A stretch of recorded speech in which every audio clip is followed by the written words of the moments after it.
This is my friend, Sarah Hancock. Sarah is the executive director of Emergency Support Shelter. That's right. Which is, when I was pastoring Evangel, was our neighbor. We were across the street neighbors and saw each other quite a bit in the parking lot as we were passing. Yep. But Sarah has been around for a long time. She grew up here in Longview, which is always, I think, an asset when you're leading a ministry that really focuses on what's going on in the city we live in. Longview is tremendously blessed to have you leading this organization because you know the city, you know the people, you know the culture here. Yeah. It's not like Portland. Correct. It's definitely not like Des Moines, Iowa. I've never been there, but I trust you. It's not like that. So I want to talk a little bit about leadership today. I want to kind of get your take on it because how long have you been in this position of the executive director? I know that you were assistant director for a while. Yeah, I've been with the agency for 16 years and been executive director for 4 in different management and leadership positions prior to that. Yeah. Yeah. Is this your dream job? I mean, my dream job is to help people. Like that's what I said in junior high and high school. What do you want to be? I don't know, but I want to help people. Yeah. I played sports, was not good. Ask Larry Russell. He coached me. Oh man. And, played instruments, but it just kind of like, my passion was people. Yeah. And I used to be really insecure about that because it's like, in school especially, kids excel. They're like in sports or music. And my mom would be like, you're really good at having relationships. You're really good at friendships. And I'd be like, Mom. Then when it led to, what are you going to do for college, things like that, I was like, I guess I'll major in psychology because that has to do with people. Yeah. And 2/3 of the way through that, I was like, oh no, I'm not going to make any money. I'm going to pay my bills. I'm going to this expensive private college. Awesome. And I'm going to, have a BA in psychology and, switch to business.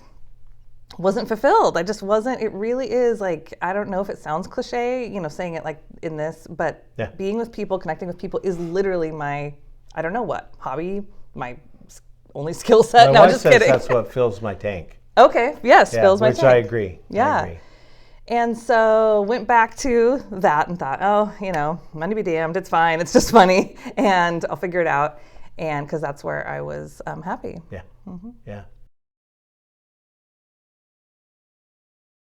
I grew up here, as Jeff said, and as an 18-year-old in Cowlitz County, was like, I'm out of here. I'm never coming back. And thought that's what I was going to do. Went to California, got my degree, met my husband, started my career in mental health there, and missed home. Missed my family. Wow. Yeah, and I had a little bit of a chip on my shoulder about this area, which I love now. Just, don't come at me. It was just that stage of my life. Yeah. And so convinced my husband, who'd never left California, to come up to the rainy side, and we moved here. And we were working in social services, and some different things fell through, and we weren't sure what was going to happen. It was very much a crossroads in our life. And at that moment in time, we lived in Vancouver, and I saw this job in Kelso, and the job title was rape counselor. And I'm not sure who clicks on that post. It was Craigslist back in that time, but it was me. I was like, I could do that. I don't know. So it was for half the pay that I was making, but we were in this transition period. Yeah. And so I was just like, I'll do this. And this was before, we had kids or a mortgage, and it's like, I'll just do that and zip down to Longview and your zip up. And Sherry Chinoka was the executive director at the time, and I just fell in love with our working relationship. She's such a great mentor. And the nonprofit model, which is helping people where they're at. Right. It reduces all the barriers that I was used to working within a system, insurance dependent, diagnoses dependent. And so I just was like, I can help people. And it was just, it like fed my soul. It filled my cup, as your wife says. And so stayed for a little bit, kind of built up the program with Sherry. It was for sexual assault. Who is, by the way, an amazing leader. She's phenomenal. She's really She's good. phenomenal. But very different than you. Yes. So that's why probably you worked well together. That's our theory. Yeah, we're very different and love working together. Yeah. And have different strengths. So I stayed. I mean, obviously, you already heard 16 years. But the journey of that was just also unpredictable and not what you would expect or suspect.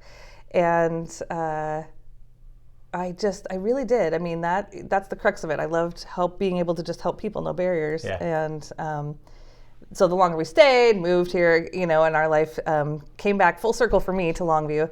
And then I tend to have leadership qualities. And so then, was identified by the executive director at the time for, promotion and advancement, things like that. And I would always say in those days, okay, I'll, lead this team, but I would never want your job. I was wondering whether that was what you would say, because that sounds like you. I'll do anything but your job. Yes.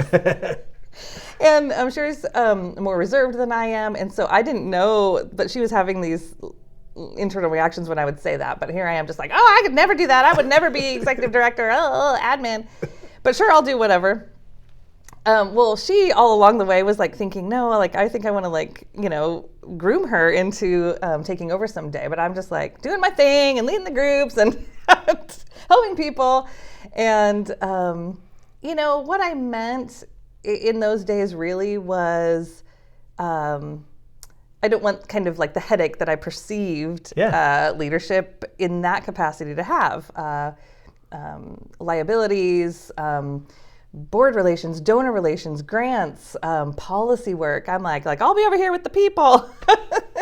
Yeah, there's something about the buck stops here that's a little daunting. Yes. Yeah, because ultimately it's your name and your signature and your everything. Yeah. And so how did you settle that? When it was coming to that crossroads for Sherry where she wanted to do something else within the agency, if that worked out, and she basically had a kind of what I call come to Jesus with me, shoot straight. She's after all these years, she was is this something you want? Yeah. Because we kind of danced around it and, and then I was like, oh man, I got to get serious. I got to, really make a decision. We had that great thing going for so long, but she's wanting a change. And so I didn't know. I was scared because part of me wanted the challenge. Yeah. Every new growth opportunity, no matter what it is in your life, has challenges and a learning curve, and there's something exciting about that, not, staying stagnant. But then, oh my gosh, all these things that I just listed off. Yeah. And so I would say to her, and she and I have a great, comfortable and safe rapport. I would say well, what about this? And what about this? All my kind of deepest fears about being the executive director and what I thought that meant.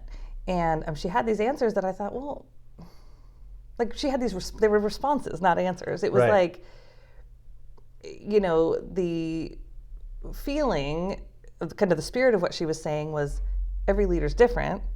Every, era of a leader within an organization or any group really has their own style and strengths they bring. And my mind was blown. That's a great way to approach it on her behalf. We don't have an HR person right now. She moved on to a different job. So I'm stepping in, helping a lot with interviews. We're interviewing for open positions we have. Seeing interviews are pretty straightforward. You ask questions, done them a million times. Yeah. This happened yesterday. Sitting in an interview, Jill and I are taking turns answering or asking questions. Applicant, blah, blah, blah, blah, blah. We're taking notes. It's the same old drill. At the end, the interview ends, and the applicant turns to Jill Matthews, who's our shelter manager, and starts saying, she does a great disclaimer about, this isn't part of my interview, but I've been wanting to say this for years. She looks at Jill, and staying at the shelter saved me and my kid's life. Oh, wow. She starts crying. Jill's like, you did it. Jill's putting it back on her, and she's like, please listen to me. I would be dead. Oh, wow. And I'm just in the corner crying, letting them have their moment. And she went on. She's the most eloquent. I hope she can speak for us sometime. It was the most beautiful, touching, and real. She went on and on with her personal story. I have goosebumps again. And she went on to say, yes, I hear you, Jill, I did it. And it's part of my story and I'm a survivor. But if it weren't for this place, she said, staying at emergency support shelter, we were sitting over at the shelter building, was the first time in my life, and she's probably, I don't know, early 30s, late 20s, that I felt safe. And I, not knowing her, I'd never met her before. Jill obviously had. I just was so taken aback by that I asked a clarifying question. I said, in your life? I thought maybe she meant within her domestic violence relationship. She said, in my life. She said, I had childhood abuse as well. Wow. And staying here in this building that we were sitting in during that interview was the first time in my life. Our staff are amazing. Our community is amazing. But that is powerful beyond. Yeah. Yeah. And there's just so many things where, I just kind of think and say often ESS is it's so blessed. There's something greater at work, here to help and heal and give people hope. It's phenomenal. It's a good question. Mostly experts in what they do. Really good at something. Yeah. So for example, and again, this is specific to leadership. So for example, our financial manager, Misty Jewell. I mean, she's a gem. Her last name's Jewell. It fits. She's 7 years, and she's just. We get clean audits. We do, that financial piece. She's got it, and she's double, triple checking everything. And I know that she'll double, triple check me, and that's good. That's what I want and need. Hey, was this whatever?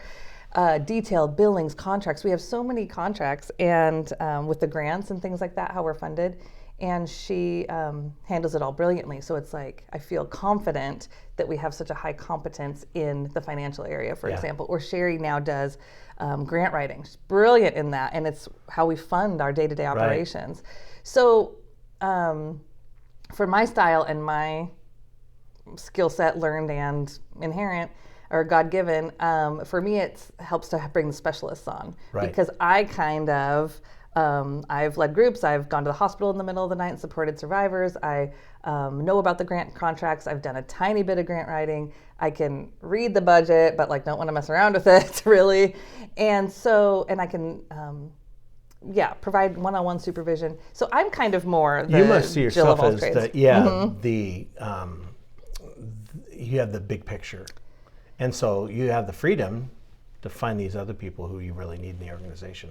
Yeah. Sometimes it's hard to figure that out. It is. You're so wrapped up in the day-to-day stuff. It's hard to step back and look at yourself and say, what do I need? What do I really need as a leader? Who do I need leading around me? Mm-hmm.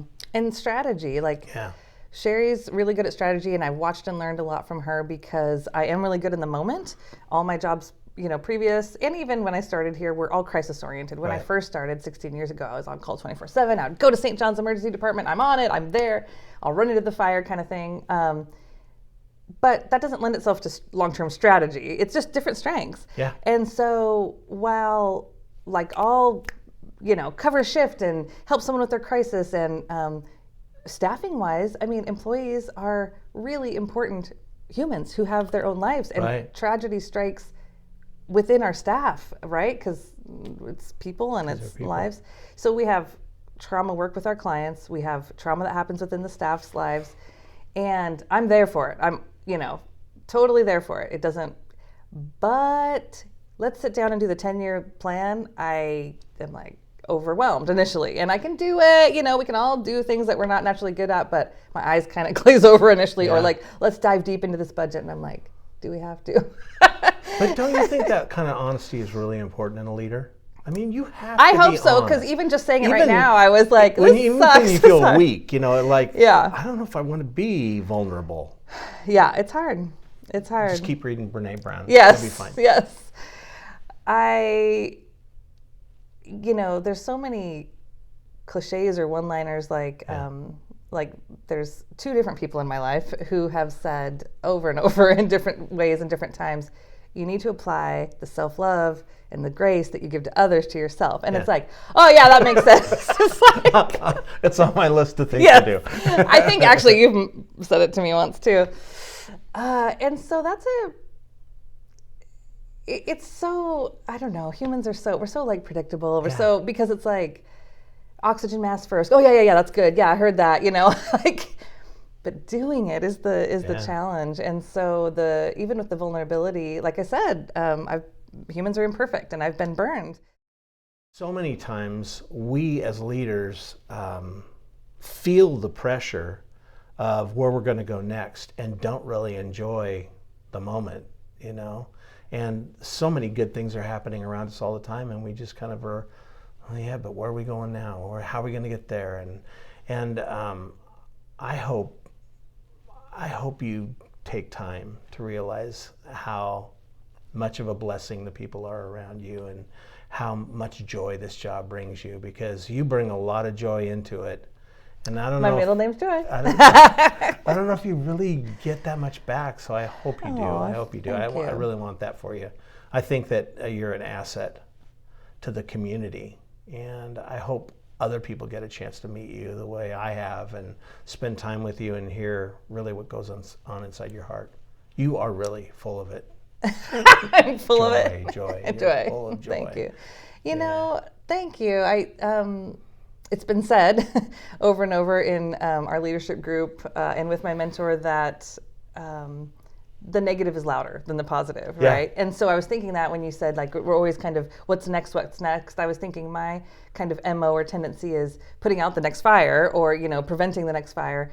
And I was thinking what you said resonated, because I was thinking, oh, what he's saying is to celebrate the successes, because there are a ton of successes. There are a ton of, I mean, that moment yesterday in the interview. That was pretty amazing. Oh my gosh. And I'm glad we have it on tape. Yes.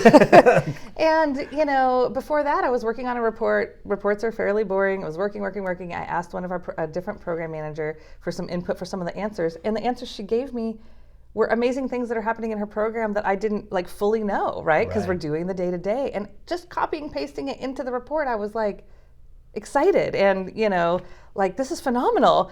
And so I think there's a lot to be said for that, and applying it to myself and anyone listening to this, try to celebrate the successes, because the problems will always be there, the conflicts will always be there, the funding needs, the employment retention issues, the whatever all the things are will always be there. And it's hard to remember that, to stop and be like, look at all these amazing things. Also, that's true, and not but.